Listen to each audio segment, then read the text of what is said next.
everyone and welcome back to this course on Word 2019 Advanced. We're in section 19 where we're taking a look at tracking changes in our document. And in the previous modules I've shown you how you can track content changes, formatting changes, how you can display those changes, and also what it looks like when another person is reviewing the document and making their own changes. In this very quick module I just want to introduce you to the reviewing pane. And as you can imagine, we'll find that option on the review ribbon in the tracking group, and it's this one here, Reviewing Pane.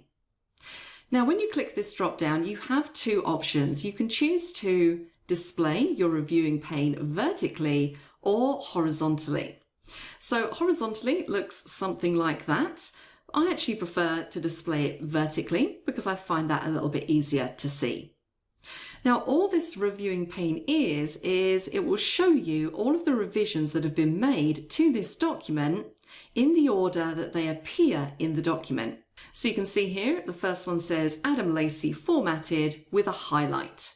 And if I look in the document, yes, that is the first one that we have. Now, these aren't particularly functional. You can't click on anything in this pane and jump to that specific part of the document. It's really just there to make it easier for you to see all of the revisions as they appear.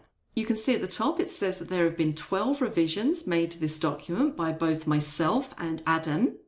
And if I click that little arrow to show the detailed summary, it's going to show me exactly how many of those are insertions, deletions, moves, formatting and comments. So it gives me a nice little breakdown of the revisions in this document. What you'll also see on the right hand side is I have this little Synchronize or refresh reviewing pane button.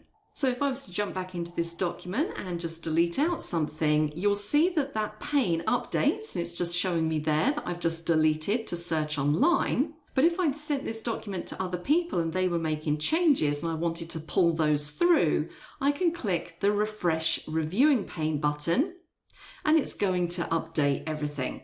And the final thing that's worth noting about this reviewing pane is that it will show all revisions that have been made to the document. So that's any content changes, formatting changes, and also comments. So that's your reviewing pane. Remember, it's there. It can be a really useful little tool if you just want to list out and see easily all of the changes that have been made to your document. That's it for this module. I will see you in the next one.